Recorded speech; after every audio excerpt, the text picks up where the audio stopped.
Hi, I'm sorry I have not been around for a while. It's been quite a while, and for that I sincerely apologize. I also want to apologize for the meows that you will hear as this goes on. Um, but I haven't been around for a while, mostly because I don't know. I mean, I guess I haven't thought about as many things as I normally might. But now it's summer again. It's May, and I feel like I have a lot of time, and I've been reading, extra stuff, and I'm gonna do some more regular videos now. So um, it's 12:35 a.m. right now, so that's why I'm in a basement. So anyway, um, look at the cats. That's what I'm dealing with right now.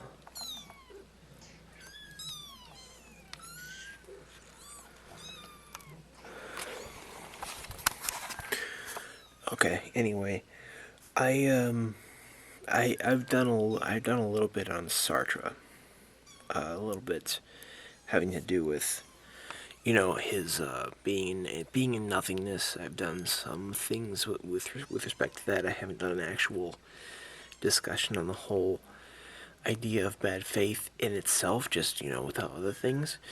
But I'm not really going to do that today either, as just a discussion of Sartre's bad faith by itself. But I want to relate that to some other things, some things having to do with God and the meaning of life, and the idea of who we are and what we are and our purpose in life. And I guess I've been watching, some videos, here and there, which discuss a lot of this, but and they tie some things about meaning of life and God into ideas of bad faith and sadism, and the whole rift, the two kinds of bad faith, the whole rift between the main two kinds of bad faith that Sartre basically talks about. And I've discussed this in other concepts I've discussed before, but I want to really I want to discuss this right now. In Sartre's Being in Nothingness, you have a part where he will have a thing where he talks about bad faith, and he talks about the idea of a being for itself and a being for others, which is these are two different kinds of beings. One is a being for others, and one is being for itself. And one case is also called sadism, and one case is called masochism. Now, the being for itself is the being which concerns itself and views itself with respect to only itself. Now, being for itself is the situation of sadism, if you want to put it in these terms, because and sadism means essentially I am who I am because of what I say I am, and the things that other people say doesn't matter because I am who I say I am, and that's all there is to it. And basically, the viewpoint from others is cut out of the picture, and this is one case of bad faith. I'm going to explain what this is soon. But then in the other case, we have being for others, which is the situation of masochism, because the being for others looks and concerns itself, due to what others see, a being for others will say, I am who I am because of what others say I am. And, and then the person who, the being for others will not consider who that being is because of what itself says. It'll just be what others say. This is another issue. This is another case of bad faith. There are tons of different kinds of, bad faith. There's many books about this in, existentialism, but these are the big two that situations fall into. And Sartre discusses this a lot, and he has his book Being in Nothingness goes into this quite a bit. And both of these cases, the being for itself and the being for others, are cases of bad faith. Now, good faith is something that is very complicated because, you basically have... Now, I guess there's an author named Lewis Gordon who puts it very perfectly in a book that I've read that's called Bad Faith and Anti-Black Racism, I think. He has a couple different books. And I think this is the one that I'm talking about, Bad Faith and Anti-Black Racism. And I believe this is where he says, this is an example of good faith, where it says, don't ever treat me like I'm black, but don't ever forget that I'm black. Now, Professor Anton also mentions this in a video of his that he made a while ago, which discussed the whole idea of Sartre's idea of bad faith and what good faith is and what this means for our lives. And the whole example of don't treat me like I'm black, but don't ever forget that I'm black, is a good way to exemplify good faith, because in that case, you are recognizing who you are, but then again, you are recognizing what you are to others. I mean, but I guess it's one case, because if you are black, then you are, this would be a case of good faith.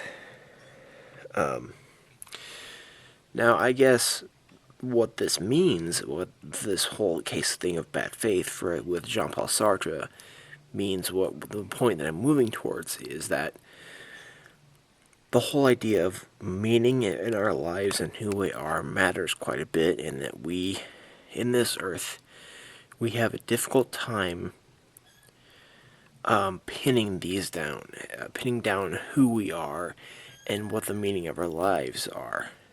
We have a difficult time pinning these things down. We have a difficult time figuring that out. We have a difficult time figuring out who we are, because we have these two kinds of things. We have the idea that comes from ourselves, and we have the idea that comes from others. And we have a hard time figuring these things out and figuring out the meaning of our lives. But I guess what I'm thinking about, and I mean, what I'm thinking about here is,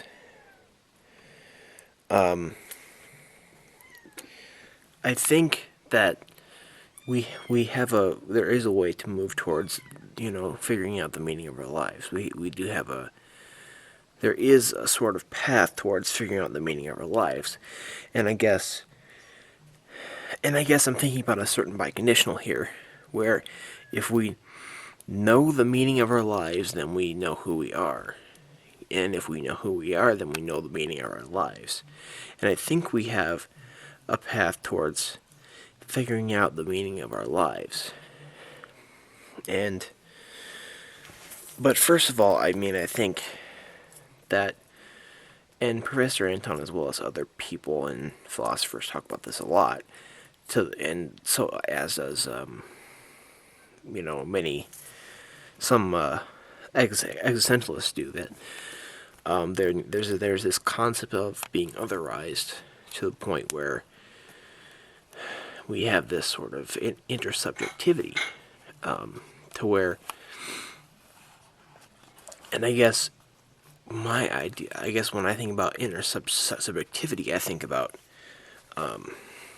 a group of people who feel like they understand things in the same way and feel like that they know one thing, because I feel like the group that people will identify with each other, one person will identify with another, and I'm kind of coming back to the Husserlian idea of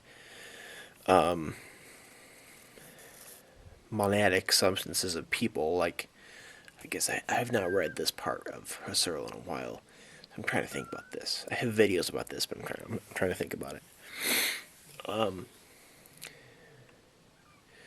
There's, with Husserl, when he talks about, in his Cartesian Meditations, he talks about intersubjectivity, where there's intermonadic pairing, I guess, to the point, and I guess the way I think about this is that if two people, like one person will talk to another person, and then they will realize, and they will talk, and then they will figure out that they both, let's say that they're both theists, and they have experiences of religious experience, and they both feel like they know that there's a God. So there will be a intermonadic pairing in Husserlian terms because of this thing that they identify with each other. And the way that a intersubjective group will create is because of the identification between each other of certain things that we both believe that we know. And this is how a intersubjective pool will create. That's how something like that will generate, and then we will have more and more things that we can identify with each other that we both feel like we know. And then as this whole thing grows, the whole idea of the whole belief in something will go from belief more towards knowledge. I'm not saying that it will become knowledge, because knowledge is something very pristine and very specific that you can't really move to. But that's basically how intersubjective groups create, and that's how that whole thing happens. But if you're in a intersubjective group like this, you cannot just recognize the part of you which is otherized. You cannot just recognize the part of you which is within this group of people, because in this group of people we have a whole group of people sees you as something, and you have to recognize that. That's for sure. But you can't just recognize that. You have to recognize how you see yourself also. Because if you only take as important and true the way you see yourself or the way others see you, then you're in bad faith. So I'm thinking that you have to take part in this whole intersubjective grouping, in preferable to me in the Husserlian sense, because that moves towards possibility of more knowledge. But you also have to recognize how you see yourself, otherwise you're going to have instances of bad faith. And if you want to move towards good faith, then you have to be part of these intersubjective groups, but you also have to recognize how you see yourself. But I guess I bring up this whole idea of bad faith and why you must move towards good faith, because bad faith comes from the struggle to figure out who we are and what we are. That's where it comes from. That's human, because we're going to choose either to be a being for itself or be a being for others, because we have the struggle of figuring out who we are. But then I guess, like I'm talking about this whole biconditional, where we have, if we know who we are, then we know the meaning of our lives, and if we know the meaning of our lives, then we know who we are. And I feel like we can move towards a meaning of our lives easier than we can come towards knowing who we are. We can come towards a meaning and a purpose in our lives much easier than we can come to knowing who we are, because meaning comes from purpose and it comes from fulfillment in our lives. And because if there's emptiness in our lives, then there's little meaning towards anything. If we have emptiness in our lives to the point where we don't feel fulfilled, and we are just not, we don't feel meaning in our lives, then we're just, we're definitely going to end up in some sort of bad faith because we have nothing otherwise. So I guess what I'm thinking is that there's a way that we can come towards a meaning in our life. And I guess what I'm saying is that the way that you do that is through finding some sort of spirituality. Now, I guess when I say that, I'm referring to a psychologist named David Elkins. I don't know if you've read his book Beyond Religion, but he talks about he's a psychologist, and he was a ordained minister, and he did preach, and he was very religious, and then he just kind of got led away from that whole idea of religion, and that was the way to spirituality. He just kind of led away from that. And I'm a theist. I mean, anybody who's watched any of my videos knows that I am a theist and I am a Christian, and I guess what I'm thinking is that there's other ways, just like David Elkins thinks, there's other ways to come upon spirituality other than just beyond within the ideas of religion.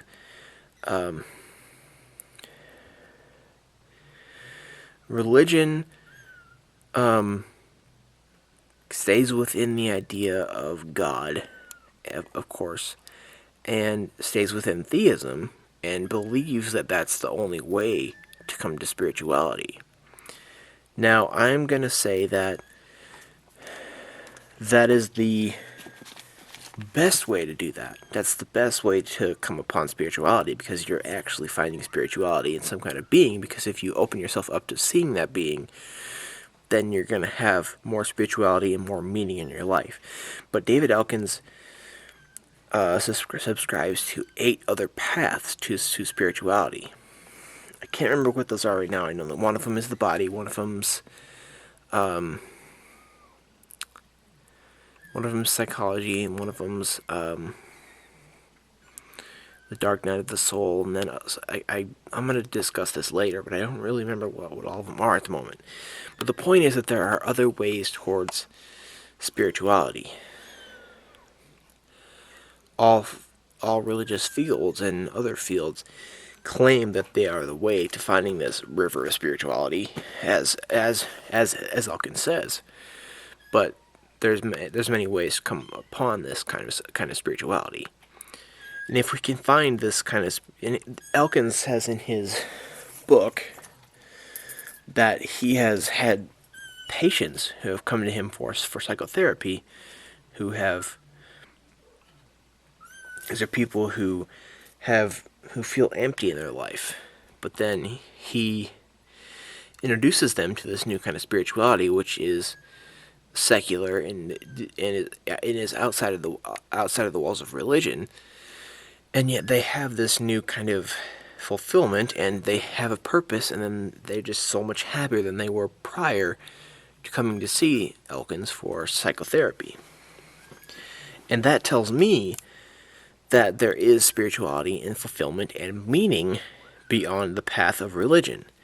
Now, the reason I'm a theist, and I still believe in this, idea of the reason I believe in this idea of spirituality beyond religion is because I feel like that there is spirituality elsewhere, and I feel like that the spirituality leads to looking at God as more and less than just a dogma. But I feel like that spirituality, with those 8 other paths, is there nonetheless. And which is why I feel like that we can find meaning through that. Because if we have spirituality in some sort of way, then we will be led to some sort of meaning in our life. And if we have meaning, then we have a lead towards figuring out who we are.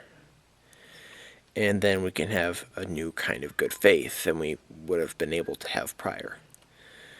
So I don't know, this is just sort of a video which, I don't know, it's offshooting from Sartre's idea of bad faith and good faith, which comes from his book Being in Nothingness. But then I guess my point is that given this problem, these two issues with bad faith, and the possibility of having good faith, and the problem of knowing who we are and what the meaning of our life is, then I feel like that there is a way to coming towards a lead for solving this problem of figuring out what the meaning of our life is and who we are.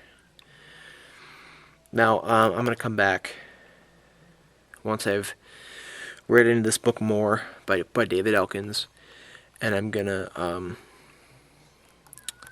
talk to you about it more once I have really gotten into it. But having read some Sartre today, I feel like that those two things kind of interconnected. So I'll be back with that.